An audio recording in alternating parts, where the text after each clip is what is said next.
3PNR with Adam R.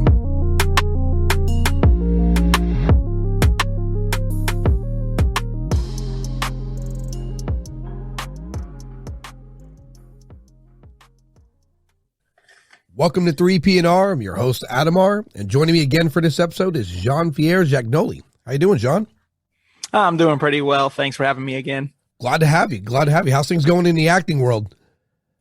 Pretty good. I had a really cool gig yesterday. I can't say much about it. I have non-disclosure agreement. It's a pretty big gaming company, but all I can say is I got my face scanned for something really big, so I'm super excited about it. As a gamer myself, it was definitely one of those achievements that I'm excited about.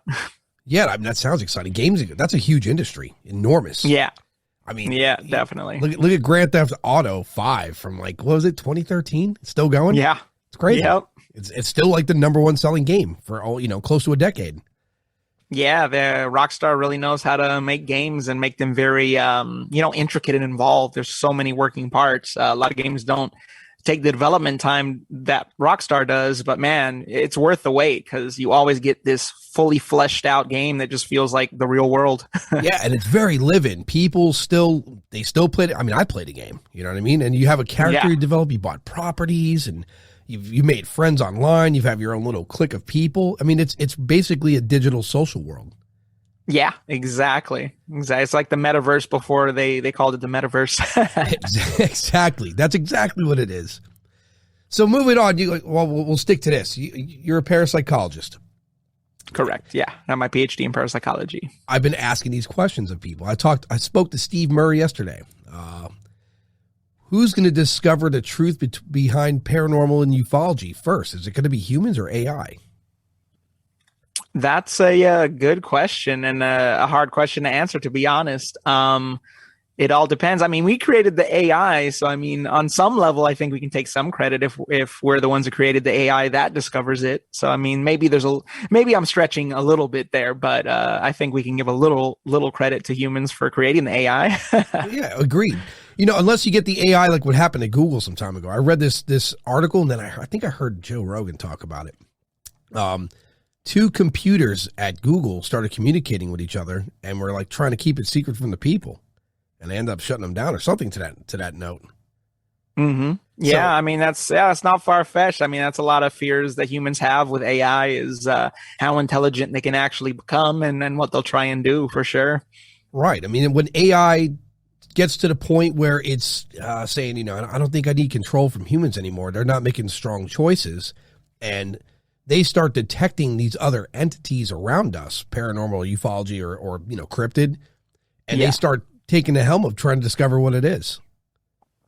Yeah, I mean and I think that's a really interesting idea and concept because it's true. I mean, as human beings, we like to act like we're the most intelligent beings and we have so much to offer, but I think we're very like tunnel vision with how we view ourselves, and don't accept the idea that there could be smarter beings out there and more intelligent or more advanced.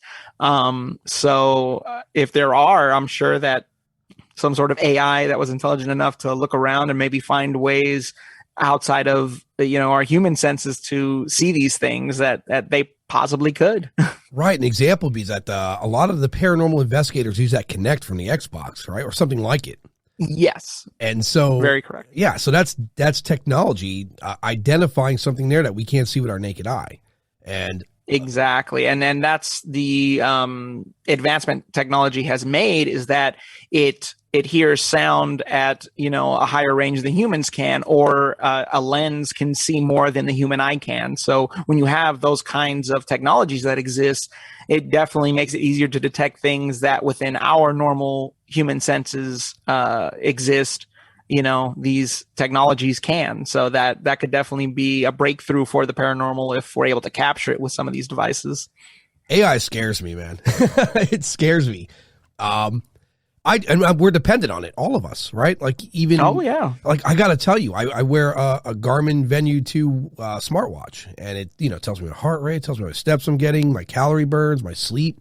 I've become pretty freaking dependent on this watch for a lot of shit. And I didn't realize it. right? Yeah. And it scares me that every day I wake up, it's the same routine. Unbeknownst to me, I'm looking at my sleep. I'm looking at my, did I get enough steps in yesterday? What's my calories like?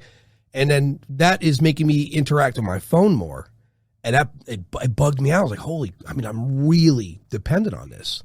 It's crazy. Yeah, and there's a lot of people that are like, I know, yeah, my dad, who's going to be 81 this week, actually, he listens to this one guy, and I mean, he is terrified of AI acting like it's going to, destroy us all and take over and make us do things. And I was like, yeah, I mean, we're kind of already there on a very simple level of that with algorithms and AI working as far as the internet goes and a lot of advertisements and all that. So, I mean, I don't know if we'll see that particular scenario anytime soon.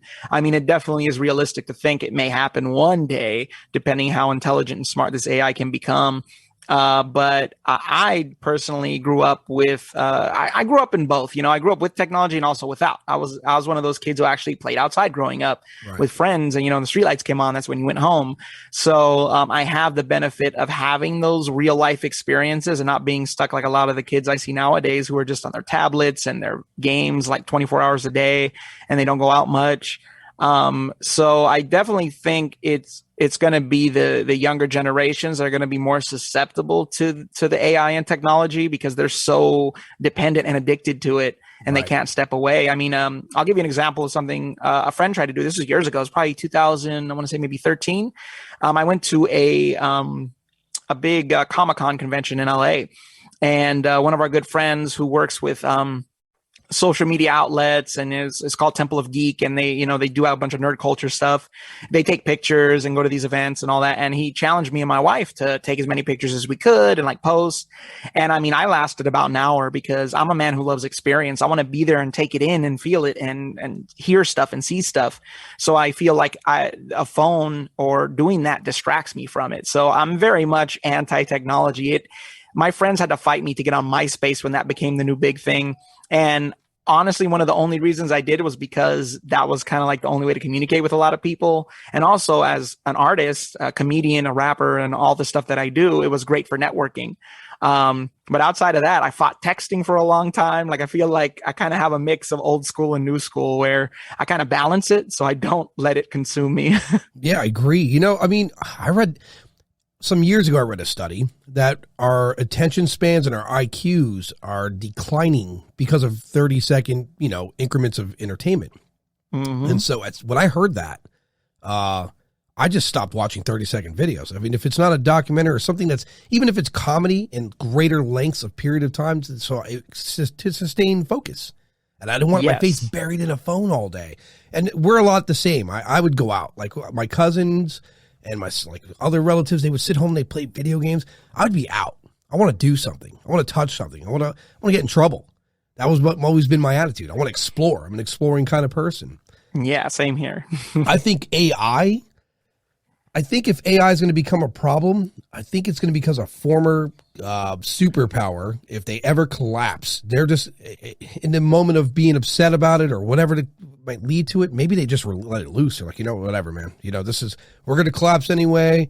Let's just hit the go button on this thing, see what happens. And people have this misconception that AI is going to do what like Terminator did. They're going to build robots or like the Matrix. It's not going to do any of that shit. It's going to be very pragmatic. It's going to release a virus that's going to end us all. Oh, yeah. Yeah, definitely. And I mean, I would even look at something like Avengers Age of Ultron, where Ultron was like, oh, human beings are a disease on this planet. We need to get rid of them. And yeah, like you said, it won't be necessarily to build a bunch of robots and like take over. But I feel like it'll definitely be like, they're more of a hindrance to existence than they are, adding or benefiting to it. So they should probably get rid of them, Yeah, I mean, exactly. If you're talking about an intelligence that studied us, and it could tailor something to make us specifically sick. Humanity. Mm-hmm. Animals will live. I mean, it's going to be practical. So that's what worries me about AI. It's not so much that there'd be this war. We just won't see it coming. Oh yeah, I definitely agree. I think if anyone who's really intelligent, if you hear about people who get away with murders or crimes or anything on that level, it's very intricately planned out, and you're not going to see it coming. It's not going to be like just a blatant like come straight up to you and like shoot you in the face type of scenario. It's going to be like, oh la di da, everything's okay. I mean, I'll use the pandemic as an example. You know, this COVID-19 thing. It's like that snuck up on us and changed our entire lives. And you know, it wasn't like it was right there in our face. And, you know, I mean, granted, there definitely were warnings about it, but it still was like a very calculated thing that human beings thought we were kind of invincible. And then it kind of brought us down a peg and had us look at ourselves like, maybe we're not invincible, you know, to everything. Right. I mean, that was for me. I mean, you know, the beginning of COVID, I was terrified because I was like, wow, look, I'm not afraid of very many things. I am, however, afraid of things I can't see or control. Right. Yeah. And that's, you know, I consider the idea that if AI decided to eradicate us, not only would we not see it coming, but it'd probably be really fast. I mean, you're talking about a really intelligent whatever it may be. If it gets to the point where it wants to get rid of us, it's because it's calculated. It's took its time. And so again, it's not just the fact of, are we going to see it coming? We're not even going to know what happened. It's going to be all at once. And those that survive, and I would agree with that. Yeah, those that survive, they got a lot of work ahead of them. And now you know they've taken all your equipment away from you. Everything we have in military applications is controlled centrally somewhere now. Jets, all of it. So the scary part is you couldn't even utilize that against it. And even if you could, how could you kill something that virtually doesn't exist in the first place? Right? It's in right. servers. It's not living. Right. So that troubled me. And then, so what are your thoughts on simulation theory?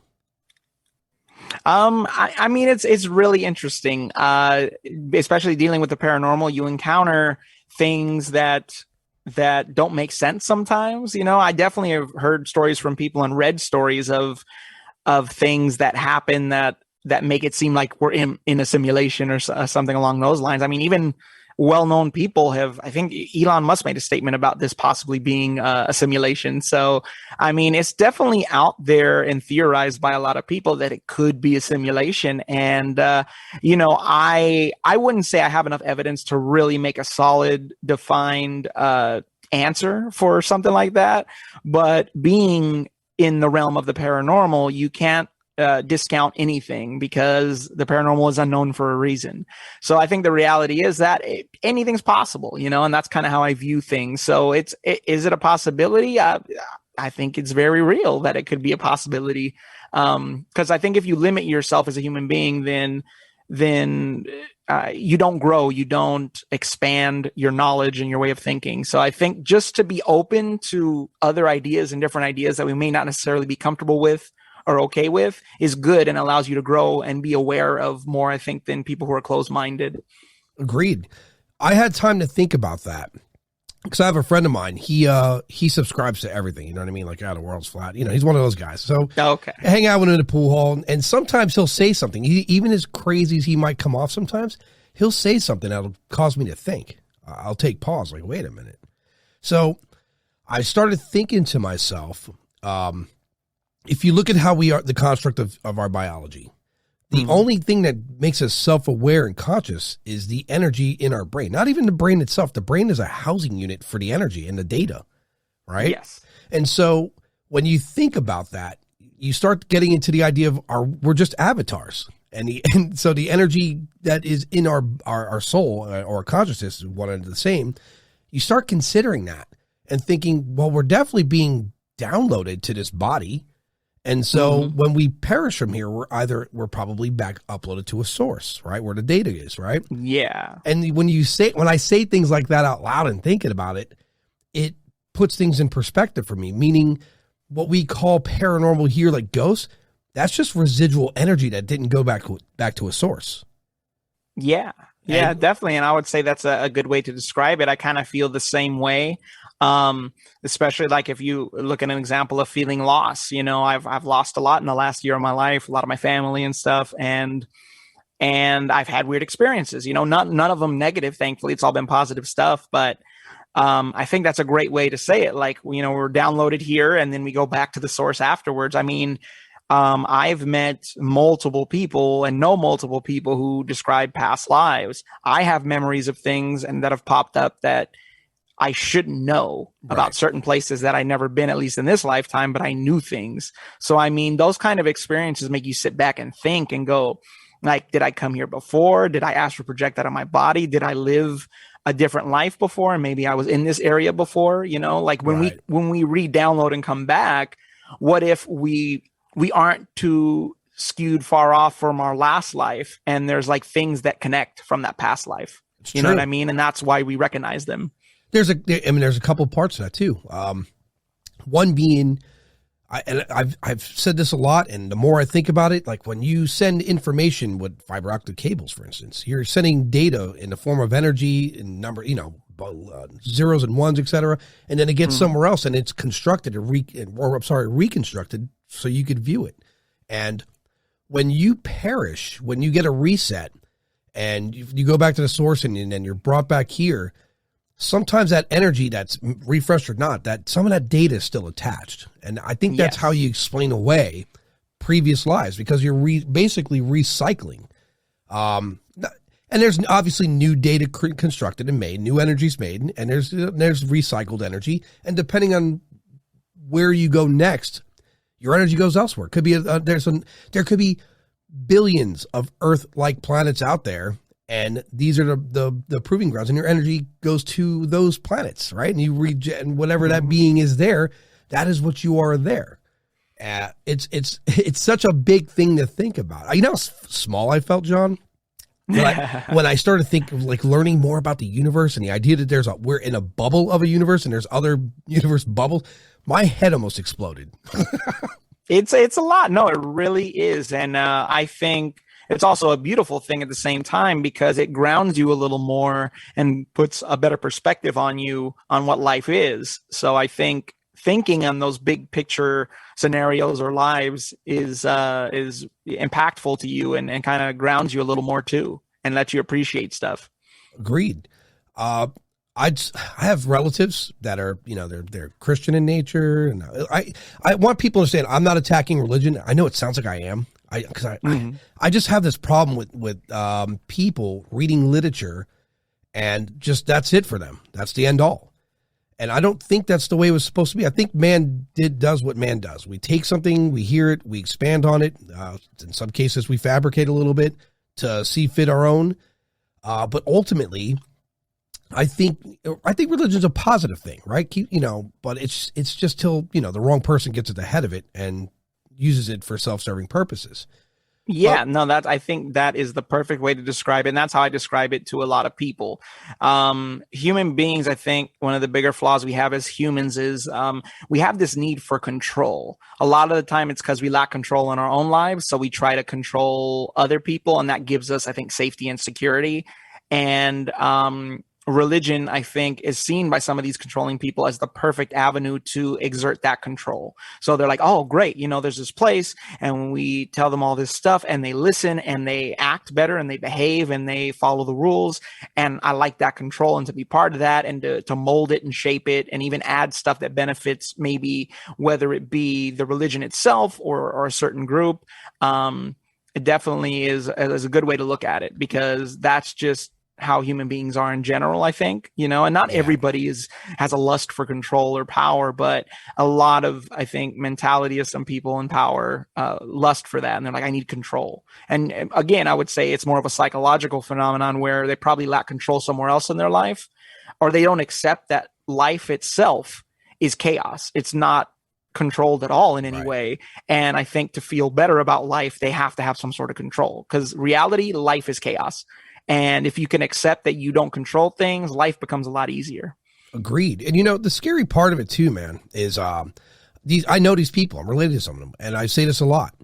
And it's hard for me to understand them, but their belief system is God made here, and that's it. There's nothing else. And even if aliens came here, I say this a lot too, but even if aliens came here, they'd be like, well, that's the enemy. It's the devil. That's their de facto. That's like a de facto thing to go to. All the time. And it scares me, you know, when people think like that, because that's cult-like, you know? No, it really is. It really is. Again, it goes to that one way of thinking where there's nothing else. And when you get comfortable and complacent in those mindsets, I think we don't grow as a species. We don't grow as, the human race, because it's like, oh, well, everything is like this and that's it. And sadly, it trickles into our individual lives too, because if you believe that everything else is controlled, then you accept that you're controlled and you have no power. And then you give up on dreams or other things you want to pursue because you think that there's no hope and no chance because everything's controlled. Right. It's in the other, I hear this from people a lot, like, well, the Bible gives us the balance and, people don't do wrong. If you have to read words in a book to know killing someone else is wrong, you should probably be evaluated. You know what I mean? Yeah, 100%. I agree. Like, someone like me who's been through abuse, and a lot of different things. I always tell people this all the time. Like, I don't wish on my worst enemy the things I went through in life. Yeah. Because I don't want to see suffering. I know what suffering is, and I don't want to be there, and I don't want others to be there. Religion didn't tell me that. That's something that through experience, through life, that I wanted to achieve for myself. And again, yeah, if you need someone telling you need to be good, are you really good? Sounds like you're really bad in the first place. You need someone to tell you to be good. Right. And that makes you, in my opinion, questionable as a being, because you need someone else to tell you to be good. You can't see for yourself that, like you said, killing is wrong, or mistreating people, stealing, hurting, whatever you do to hurt someone, intentionally, is bad. Right. Yeah. So that for you and I, that makes sense. Right? And for a lot of people, that makes sense. But there's literally people out there. Well, and that's why it's good to have law enforcement and religion. They both kind of have a similar purpose, right? Do wrong here, go to hell. Do wrong there, go to prison. And so a lot of people don't steal or do horrible shit in those fears. It's a fear. And that's, again, when you get back to the beginning of what I think religion came from, is like, we got a lot of people. And they're stealing, shooting, killing. We need the authority of something greater that they can't perceive. So this way, it'll give them the fear of whatever it's going to be to not do these horrible things. And and then unfortunately, as time passes, you get very charismatic leaders who find this. I'm not going to name names. One of these guys on TV who flies around in jets, has mansions, Lamborghinis, and Ferraris. And I'm positive God didn't say that's what he wanted for him. You know what I mean? Oh, completely, 100%. You just look at the world itself and how much suffering there is, starving children, bad situations, and where are these mega churches that make millions? They're not paying taxes and they're flying in jets and have fancy cars, but how come there's still children starving? Life is sacred. That's what these people say, but you look around and life doesn't seem very sacred at all. No, not at all. Especially when you're in the middle of Italy and you're in a marble / finest materials and woods from all over the world with archives, and your robes are made of some beautiful silk. You're wearing gold chains and hats that are custom made. And there's children in your country that are not eating that night. Yep. Scares me.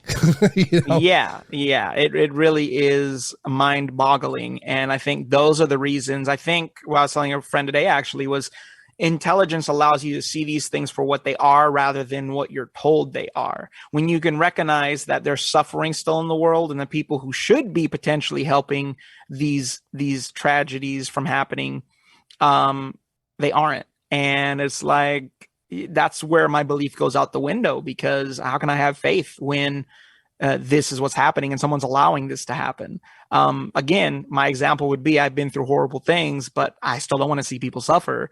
And not everyone thinks that way. So it makes you question, because if you look at what love is defined as and what actually is, like, people throw that word around like it's nothing a lot. And they act like that's protection from consequences from bad behaviors, right? But they'll say, I love you. Like, my grandma would abuse me and say, I love you afterwards. Hard for me to believe that when you savagely beat me, And so in those situations, you have to really think, like, what is it really all about? Right. It makes you question things and throw it out the window. Like, if someone's all loving, they wouldn't allow this kind of thing, because love makes you do crazy things. And some of the crazy things when you care for someone are usually, with true love, I would even say, using a modern example, would be like the Johnny Depp versus Amber Heard trial. Oh, wow. Like, just the juxtaposition of both of them and their behaviors and manners and what they've both been through and what they've both done. you just hear those stories. Like, I feel like Johnny Depp, especially being a victim of abuse in the home from his mother too, like, I think on some level, regardless, I can't defend him completely because I wasn't there. And I know that drugs and alcohol can turn you into a different person. I've seen it myself. So again, I'm not like defending and saying he's the greatest person. But when you love someone, you let them abuse you. You think that's what love is when you don't know any better. Like me being abused by my grandmother. I thought that was love. I had no idea I was being abused. I just thought, oh, well, this is my family. That's it. And other people would come around and say, that's bad. And I'm like, oh, it's just my family. Yeah, it's like Stockholm syndrome. To be that way. Oh, it really is. You know, and it takes a lot to break from that. Yeah, and it's crazy too to think that way, because you're right. A lot of people that get abused, they stick around because it's the. I think the abuser sometimes makes them believe like, well, you're not going to do better. And most people, if you program someone's mind that way, they start to believe it. Right. 100%. And you saw I'm Johnny. Part of that. You know, the stuff I'm doing right now with my career and my life makes me so happy. I mean, when I left the scan yesterday, I mean, I was just in awe and shocked that, like, man, this is what I dreamed of and I'm doing it. Like, it's mind blowing to me that there was at one point I never believed it was possible for me because of how verbally abused I was and told I was, you know, made to feel like I wasn't worth anything or capable of anything. And then it's like, once I broke from that and I started pursuing it, I learned I am worthy and capable of doing all the things I want to do. It's just going to take a lot of sacrifice and a lot of time, especially if I don't maintain my integrity and try and be a good person. So yeah, I mean, and you know, you keep you're a busy guy, man. You tackle a lot, and it's a good thing, because if you stay positively productive, you'll have positive outcomes always. I firmly believe very that. True. And you know, as far as falling in love, I tend to want to fall in agreement. I think that's because love's a funny word, right? Like like if an example would be, a lot of people do this. I know them personally. I've seen it in life. People like, oh, I love you. And then like 6 months later, I don't know, I hate that person. Yeah. That's just the people living in that moment. Fall in agreement, because if you fall in agreement, it means you have like a like mind and you agree on things. Mm-hmm. And that's more powerful than a feeling you had for the first 6 months of someone, you know. That's a long-term agreement, you know. Yeah, definitely. And I think too, it's our perception of what love is and love means too. So again, people throw it around. It's become a word that doesn't carry weight anymore. It's something that's used to sometimes manipulate and control people and to fool people into a false sense of security. So yeah, you know, fall in agreement sounds like a great option if you don't really understand what the word love means. Right. I think if you really understood the weight the word love carried, then your behavior would be different, because I really believe your word is your bond. And if you say you love someone, love does mean that you have to deal with a lot too. Yeah. And I think a lot of people don't realize that when you say that, it's really like an oath you're taking and a challenge you're going to have to face, rather than just, oh, I say it because I have this feeling. It's more like, no, there's something greater here than just the word I said, but it comes with a lot attached to it. And I think that's why the word love doesn't carry a lot of weight, because people say it as an excuse for other behaviors. At least that's what I've seen from a lot of people. I agree with you. I mean, I do. So, I mean, like, so we started with religion. We'll move over to politics, and I don't really deal in politics other than I started learning more about who's overlooking the problems here in America. Mm-hmm. And here in America, we have a lot of hungry people. I think the number is north of 700,000 of people that are starving, which I feel like it's bigger than that. That's just what I'm looking online. Yeah. So when you hear that, same for these churches or these multi-million-dollar built churches, there are literally people out there that are trying to solve the problem for hunger, and they're getting paid six figures. Yeah. That's a problem. You know? Oh, completely. You use those six figures to feed people. That's exactly what I thought. Easily. You know, like so when you got a six-figure position, and when I say not just one guy, lots of them, hundreds of people with six-figure jobs working vigorously at this, allegedly, right? And then you hear about, I do studies like, I was reading about this not long ago because I like nature documentaries. I'm hearing about wild boar running rampant through our country, numbering around 8 million solid, destroying ecosystems. And that 8 million, it will triple soon because evidently they mate more often than other animals, right? They procreate fast. And I'm thinking, here we are in America where we have reality shows everywhere. Why not make a hunting reality show? And the benefits of that, whatever is killed feeds the homeless and hungry. And you don't need a 6-figure job for this. This is find a network to say, hey, we're going to do this competition and we're going to kill boar and the meat will go to the homeless and hungry. Like I hate when I watch these. I used to watch Hell's Kitchen a lot until I saw him throwing the food in the garbage. I was like, what's up with that? It's a screw up, but why you're right in the heart of LA. A lot of hungry people there. So these are the things that boggle me. So all of this stems around to me and why I bring it all up. We have multi-million-dollar religious organizations, huge governments, and when it comes to the paranormal and ufology, they give no resources to anyone to really dig into it. Yeah. And that's like you have MUFON, huge, enormous organization, but they're limited by funds. And so the government's argument is, well, we don't, we'll look into it. We don't really want to attach it a stigma. Well, I have an idea. Fund them. Give them some resources. And then you could sit there and cherry pick what you feel like is the better cases towards the end. At the very minimum. Yeah, no, and definitely. And I agree with you 100% on that. I think from my research and study of all of this, you look at things like Project Blue Book and the programs the government ran, they seem to have publicly said that they shut these programs down. And we don't really know if secretly they are still running these programs. Right. Just because, government's not very honest in any way. So I wouldn't expect them to be honest in that way either. But just the fact that it feels like most people agree that they say that their fear of exposing supernatural things to be real, whether it be ghosts, UFOs, aliens, Bigfoot, all these, there's a million things I could rattle off that could potentially exist. But I think they really fear that if they expose that these things exist, that it'll destroy a lot of systems that control people. You know what I mean? If religion lied to us and there's other beings that God never mentioned or the Bible never mentioned or, whatever, science never mentioned, all these other things that people will look at, it kind of breaks the matrix that we're living in of we're the center of the universe and we're like the greatest species and most intelligent. So, I think ego is involved with potentially suppressing this stuff. And then also control may be involved with suppressing a lot of this information. And again, it's because of the way I see people's behaviors on Earth and particularly in America and capitalism, which is spread all over the world too. There's people that want power and money, concentrated in very small pockets with only a few individuals controlling and running everything. And I think to be exposed to something like extraterrestrials or something else outside of our norm would put a perspective on human beings like, wait a minute, maybe we're not the center of everything. Maybe there's more.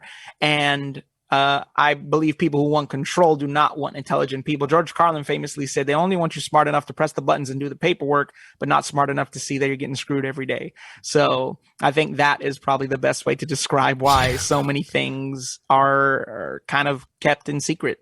I agree. Because if aliens appear tomorrow, there's going to be that guy like, you mean to tell me I've been going to church every Sunday and paying this guy money every Sunday? And the shit he told me isn't real. Like there's aliens right there. I can see them, Yeah. And, here we got the billionaires going. I say this a lot and I'm excited about it. The billionaires are racing to space now. It's not even for the better of humanity. It's not even for exploration. It's who could do more faster. I want to bring comparing sizes now.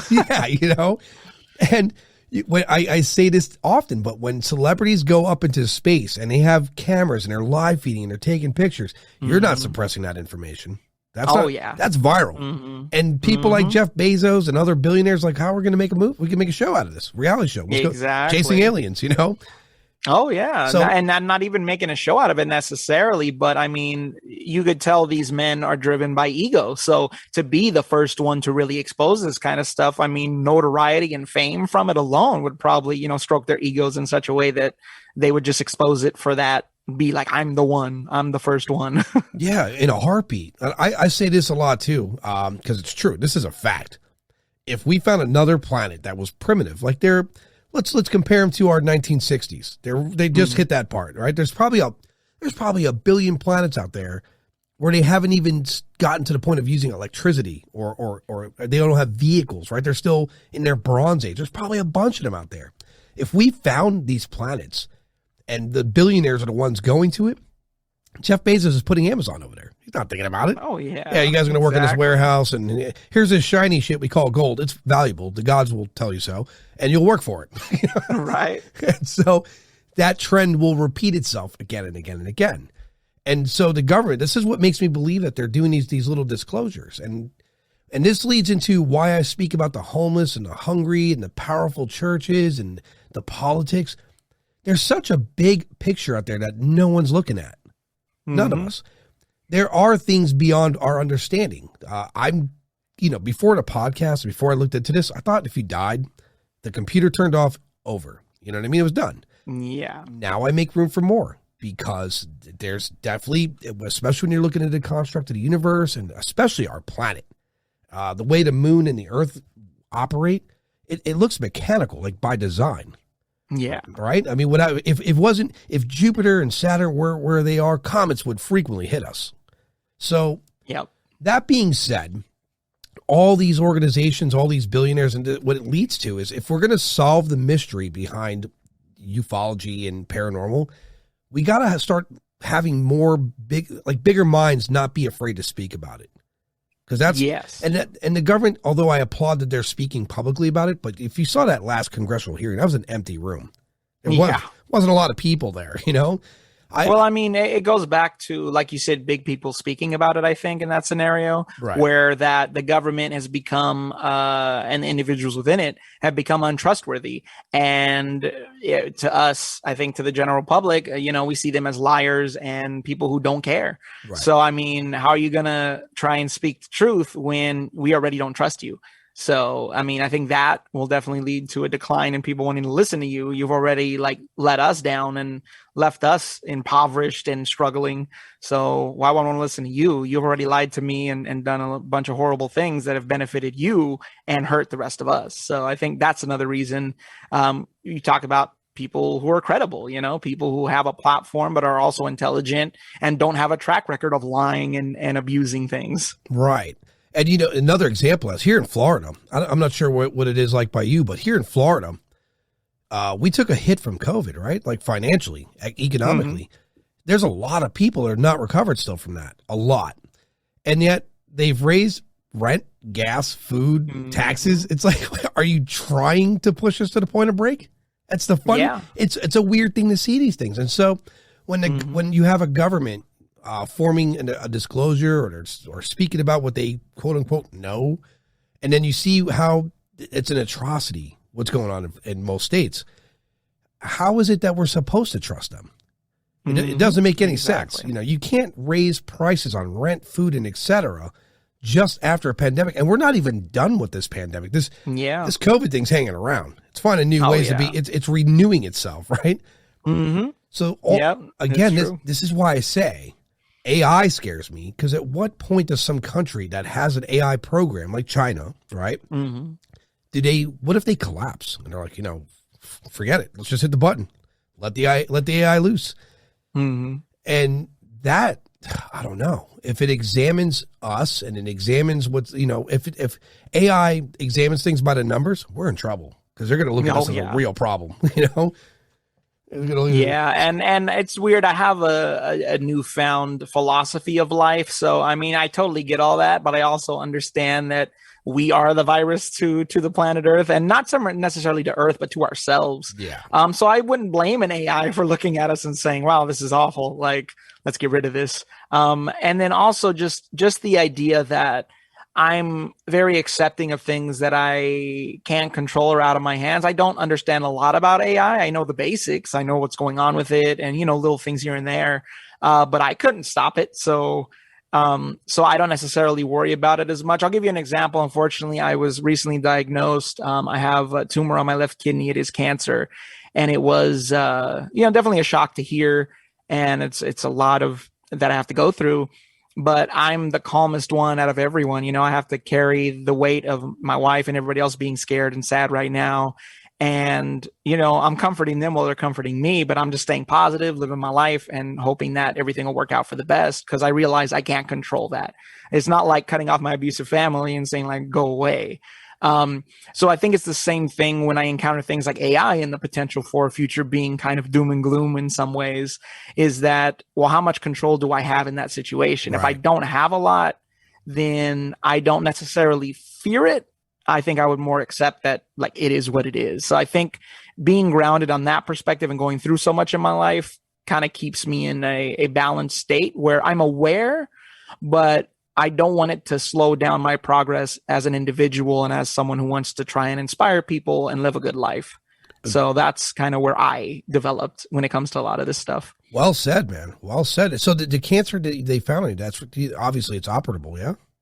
Yeah, they have to completely remove my left kidney because it's only isolated to my kidney. So unfortunately, I do have kidney problems. So they're functioning like 40%. So I don't have to be on dialysis or chemo as of yet that I know of.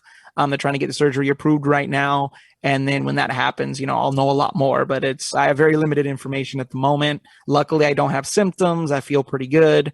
So yeah, I'm just trying to make the best of life and enjoy it the best way I can. Cancer's another one of those things, man. I don't know. I don't want to say that we haven't figured out some sort of like, I don't know, maybe like a cure or something, because that's a huge industry. There's buildings and doctors and nurses and drugs that specifically are catered to that. And I said this to, who did I say this to? I think Steve Murr. I said, if you cured the common cold, Tylenol would have you killed. Right? Because that's $1 billion a month industry right there. Cold and sinuses. I know I have constant sinus problems. I live on I use nasal sprays and rinses. And if I found a way to cure that tomorrow completely, that entire industry is gone. Oh yeah. And I mean, the medical industry has famously openly said that, you don't make money off of cures. You make it off of prolonging illness. So, I mean, they don't have an incentive to truly eradicate a lot of these diseases and things that are happening because it makes so much money. I mean, you look at most of the best inventions that saved humankind with like measles and other things. It was usually independent people that helped fund the research to find vaccines and other stuff. And they usually gave the patent away for free because they wanted to help humanity. But you don't find that that's the same mentality they have in the medical industry. It's for profit, and they're like, we got to make money off this. I agree, man, because it's the truth. It's a long time ago, someone figured out if I could, not cure, but treat this person, he's going to pay me every week. And so if you get, it's sad to say that. It's sad to me to even think that's how we operate, but it really is. It's a business. It's true. I mean, you can go as far back as the indigenous people. My wife's indigenous, Navajo from Arizona. And I mean, they had natural remedies for almost everything that grew from the earth. Yeah. And when, things became modernized, these medical companies came out and they synthesized all of their cures and treatments and just, made it profitable rather than for helping people. And I mean, these are stories I heard directly from indigenous people. So, you hear from the oral histories of what actually happened. And I mean, you could grow it. They just grew it themselves and they took care of the tribe, took care of their people. And they weren't bothered. They didn't have to, if somebody was disabled, they didn't have to pay money or fight to live. Like the tribe came together and took care of those people, just as you should take care of a human who needs help. So, but unfortunately, we changed all of that, and modern capitalist society is about, making those profits over everything. Well, I don't think this thing gets the best of you. You don't strike me as I guess it's going to happen type, right? Yeah, definitely not. I mean, again, I made a promise to myself years ago when I quit my day job and decided to pursue my career. Because I used to suffer from severe depression and suicidal thoughts, and when I was really getting abused savagely from my family. And when I broke from it, I promised myself I would never go back into that mindset. And I've been able to keep it so far, even through some of the worst news I've gotten. I bounce back pretty quick, and I just take life one day at a time. I'm a firm believer in, I don't believe in coincidences. And I truly believe everything happens for a reason. If it happens for a reason. It's to learn from it. It's to gain something from it. It's to grow and change things. So I think when I look at it that way, it makes things a lot easier to swallow when they're presented to me. A lot of people that have that optimistic point of view and they have that persistence in them, and they view everything from an optimistic perspective, find a lot of success. Even like what you're saying, everything, happens for a reason. I got to think it sounds like that's one of the things to say, well, maybe this could be a simulation, because how are these people with these very optimistic points of views and perspectives? They rise to the top. And it's like maybe you're changing the programming in the system, right? You've altered the matrix you're fitting. And it kind of explains away, even like the ufology and the paranormal thing, some people could perceive it, others cannot see it. Again, everyone's brain is kind of built the same, but some people have different software, right? So that being said, it feels like there could be a program, a construct that we're living in, right? Yeah, definitely. And I mean, another way to look at it too, if there is something to the simulation theory, is that if everyone else around you is part of it, and human beings in general, whether in the simulation or not, we tend to like to be part of the group, to be accepted, to be liked, to be social. And you look at most people, and most people are run-of-the-mill people. They have very simple goals. They have things they want to do. They want to have a house, kids, a family, a car. And then there's other people who want more. How do you describe those types of people? For me, I've always wanted more. I am an artist at heart. It's who I am. It's what makes me feel alive. It's who I am. To create music, to do a performance that touches someone, or makes someone laugh, or a joke that makes someone laugh. All these things, they mean a lot to me. And I honestly despise and hate money, and I don't care about fame. Those are not the reasons that I do what I do. I truly love what I do. And if you see the money I make on a lot of these smaller jobs, you would know it's true, because I'm not over here like, oh, I need $1 million. I'm just trying to make ends meet and be happy with what I do. And when I quit my regular day job to pursue this, it really taught me a valuable lesson that a paycheck cannot bring you happiness at all. Right. I was the worst when I had a job with benefits and steady work hours and everything. And then I'm here in basically a freelance actor, and everything else I do. And life has never been more exciting. I get to do cool, random things all the time that I would never be able to do at just a mundane 9-to-5 job. So, that's me. Yeah, no shot. I get it. I worked in radiology for some years. I quickly discovered working in the medical setting is not for me. Mm-hmm. It was depressing more than it was anything else. Because you see, no one's going to hospital for a vacation. You know what I mean? Yeah. Especially when you worked in the emergency room at nighttime for radiology, and you saw just the worst case scenarios always. And so that was definitely not for me. So I know what you mean. If you're doing something you love, you're not working. You're exactly. I said it when I got to the, my job yesterday. It's like, how you doing? I'm doing good. When you're doing what you love, it doesn't feel like work. And he's like, that's true. And that energy is infectious when no matter what you do, if you carry that mentality. Every time I work on a set or do something for my career, I literally, and I said it's ironic because, my own family put me down and drug me to the bottom of my self-esteem and confidence. But I go to Hollywood, a supposedly very toxic place that's horrible. And I'm constantly getting built up by these people. Oh man, you're so great. We love everything you do. You're so professional. And it's like, I'm literally constantly being built up. And I'm just like, I guess maybe I'm in a different part of the industry because I'm not having like a horrible experience. I mean, is it all great and flowers and awesome? I mean, not every time, but I love it so much. You can overlook the small things and enjoy what you actually have. Yeah. At some point you're getting paid to smile. And that's a great thing. And it's actually really important I think maybe Hollywood's figured it out. Even like in the podcast world, I speak to other people in podcasts. I'll have them on the show. It's not about mine being better or doing better. It's building that network and referring and speaking to people. Like, if you don't do it, like John Curley has a paranormal podcast he does, and I'm going to have him back on again. We talk. I'm going to be starting chats with him. I'll promote. I mean, you're supposed to do that and build people up. Yes, I've taken some criticism on this podcast from people, and it's a good thing because, and I told the guy, look, you know what? I appreciate what you said. I'm going to work on it. And in return, he's like, well, I appreciate you saying that. That was, no ego involved, because that's how we learn, and you need people to build up. There's too much negativity out there. You know what I mean? There completely is. And I mean, I was telling a friend today, actually, that it's great to have a circle of people that hold you accountable. You know what I mean? It's not a good thing to have a bunch of yes men around you, because you don't grow, you don't get challenged. My wife has called me out plenty of times on a lot of the stuff I'm doing. It wasn't necessarily bad, but it gave me a great perspective. It may have hurt to hear that kind of truth and someone be so blunt and bold about certain things. But at the end of the day, I respect her for being honest with me and telling me something about myself that I may have not noticed. I'm like, okay, I need to work on that. Yeah. And I love having that kind of challenge, rather than like, oh, you're so good looking, you're so talented, you're this and that. Because a lot of people who I meet and don't know me that well, that's how they start out. And they're like, oh, you're going to make it, you're great, this and that.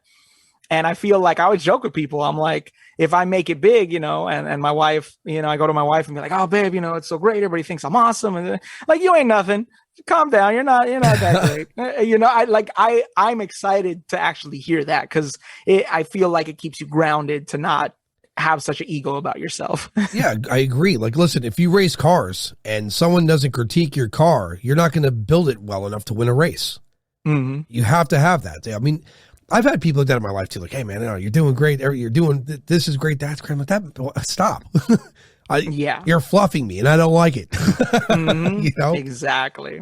You need pushback and you need to have criticism, because without it, you don't know what to build on. And if you're, then imagine a world where you're doing everything perfectly. How bored are you? Right. Exactly. You're like, it's like, I mean, life became the most exciting for me, is something I mentioned earlier, when I quit my job and went into the unknown of a career that is not guaranteed anything.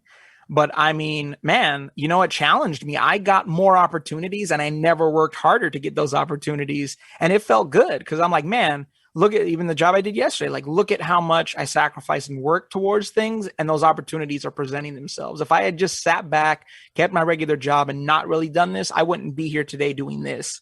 And that is an incredible feeling. And it's like, man, I took the biggest risk and there's reward in it. I agree. I was just saying something similar to this the other day. It's not at the scale you're speaking of, but had some certain things not transpired in the last few months, I would not have gotten a specific item that I gotten. And so I said, well, do things happen for a reason? Because I had to go through this. That was a fail. Then I got that. I didn't like this. I pushed it. And it all led to, I received something that works best for me. And when I say received, so I got a pool cue I really like for my friend Caitlin. And if I didn't stress myself out on certain other pool cues and go through different ones and try different things, and didn't have this conversation with her, she would never have done that. It would never have been a subject for her to even consider purchasing as a gift. Right. So perhaps you're right. Things happen for a reason, because if they don't, again, you wouldn't receive that item had it not been a subject to start with, if you didn't go through all the trial and tribulation of the other shit. Yeah, no, exactly. I completely agree. I mean, one of the biggest things and words I use of who I want to be as a person is I love to inspire others. And that's always been something that I wanted to do, because I know what it's like to feel uninspired. So I want to be someone who's the opposite and inspires people. And then when I started opening up about my abuse, it inspired a lot of people, especially being a man who was abused by a woman, opening up about that kind of stuff. So the Johnny Depp trial, I had a connection to it. It felt like a win for people who didn't believe me when I was trying to tell them I was being abused by a woman. So it definitely is something that touched me personally, because I experienced that. But the whole idea is just that I can inspire people through all the bad stuff I went through, and that I'm still pushing myself, going past that. Hopefully I get past this, what I'm going through now, and all the challenges, and then that'll just make me more inspiring to other people. And that's what I wanted to be. So again, if everything happens for a reason, that makes a lot of sense why I would go through some of the worst stuff, because then that'll make me even more inspiring to others. So Agreed. I think that's a positive thing. I agree. I think you beat this thing, man. I personally think you do. You example everything about, pushing forward, right? You're a forward person. Some people, you're right. The way some people are impacted by things, that negative mindset can be damaging. And it is. I used to be that, so I understand it completely. yeah. Even like the abuse, abuse of a woman, like Johnny Depp, when all through this thing I was watching with him, this trial, He displayed the victims naturally. I mean, you can see it's not an act. He didn't want to make eye contact. He was very uncomfortable when she was speaking. You know what I mean? Mm-hmm. And I think people have this misconception, like, oh, well, she didn't beat on him. The psychological abuse is the most powerful because it's everlasting. A bruise will heal. A bone will heal. Mm-hmm. Psychological damage, pretty permanent thing. You have to actually go find specialists to help deal with it. Yes. And to just add another note to that, if he truly loved her in any way, the kind of psychological damage and emotional damage is 10 times worse because he was invested and he believed that there was something good there when there really wasn't. And that does a lot more damage because you're giving yourself when you truly say or believe you love someone, you're giving yourself to that person. And unfortunately, sometimes they don't protect your heart when you hand it to them and they do more damage. So, and again, you just add that on top of it, and that makes it 10 times worse of the trauma that's going to exist afterwards. Yeah, she had no empathy either, man. You can see her emotion. Oh, yeah. You can see that was I mean, she straight up said, "Oh, like I wasn't snickering and laughing." I mean, there's like 10 minutes of video of you snickering and laughing the entire time. Like, how can you be so bold as to make lies to the public when it's all being recorded and presented very clearly to everyone? Like that takes someone of a narcissist and ego that has to be at max capacity. Yeah. Especially, I think the scariest part is I was watching a part of it. I think she was doodling. I'm pretty sure she was doodling on some paper, right? I know one of the biggest things I saw, and I didn't watch the whole trial, about bits and pieces, because it actually was very triggering when the trial first started. I tried watching a little bit, and unfortunately, because of my trauma, I was just like, this is tough to watch. I'm gonna like not watch as much.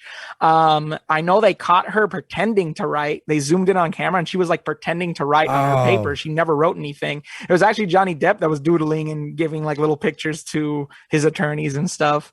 During the trial. I don't know if she did. I know she gave little notes and stuff. I mean, it's possible she did. It's crazy, but I think the biggest one was that she was pretending to write, and that was kind of funny to see. Yeah, because that's what I kept seeing, these little clips of her writing. I'm like, is she drawing in court as she's being accused of all these horrible things? Like, complete disregard for what's being alleged, you know?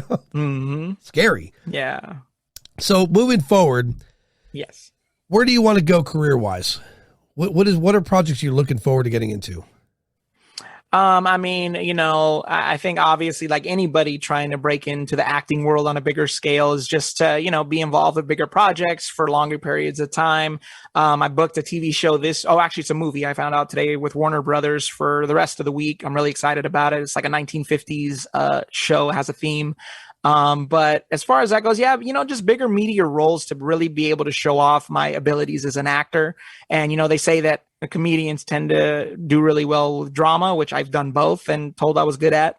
Honestly, just bigger opportunities. My game plan for myself is I'm going to get a manager. That's my next step. I have a solid demo reel now, a good resume, a lot of credits. And I plan on getting a manager because I think that'll really, really help me push forward, because I'm hustling hard and getting work for myself too. My agent gets me some stuff, but I think having a managers are a little more in depth with your career, and they get you in the door with people like face to face, and that can really help you solidify roles. So I'm hoping that I can take that step in the next week or so. Once I'm this week, I had to film this movie, so I got a little busy, but I'm planning next week to pick a day. And I've made a lot of connections in this industry, so I know a couple of really good managers that I now have the info for that I want to submit to, see if I can get picked up doing that. And then I strategize for my music as well. That I plan on releasing a free album on my website for download. The catch is you have to enter your name and email. I'm trying to build a fan list and a master list, so that way whenever I release music or do shows or whatever, that I have a solid list, so I can set up my stuff and grow my fan base for the music as well. So those are my two main goals right now that I'm working towards. Yeah, and I'll link that in description for people to find the music. Voice acting, the video game industry. I'm glad you did that. That's a big step, because if I imagine if you're liked by one game, many will grab you, because I gotta tell you, some of these video games, the stories are really deep. A lot of character background. It's not like it used to be you play a game and you saw some subtitles. An example, Dying Light 2, that's a lot of dialogue, and there's choices to be made. And so you get sucked into the story. And so Definitely. that's going to be a big industry moving forward, especially with VR getting bigger and Yep. the way we interact with games changing. Like, I think that's a future thing, man. I really do. Oh, definitely. And I mean, luckily I have that, I have a lot of skills when it comes to my talents. Outside of acting, I have my own home recording studio. I do voiceover work. I have a voiceover demo reel. Having all access to all these things and these skills definitely helps me. I mean, and even though it was just a face scan I did yesterday, there's potential for it if they choose me for a main character that I might voice it. And they also look for people who speak other languages. I speak Italian as well. So that bumps me up on the list as somebody of interest as well. So I'm excited for other potentialities from what I did yesterday. So I think something will come of that big time, man. That industry is so large. I didn't realize it is. The voice actors from the GTA 5, they made millions and millions of dollars, man. Oh yeah, that game made billions of dollars. It's still making money. Yep. It's great. I mean, it's been almost been a decade. It's insanity. Yeah, no, it's true. I mean, and in another game they have, Red Dead Redemption 2 is a huge game that made billions of dollars. The voice actors, blew up over it as well. And yeah, those are definitely opportunities you want to look at for career wise, definitely, especially a big company like that. Yeah, that's immense, man.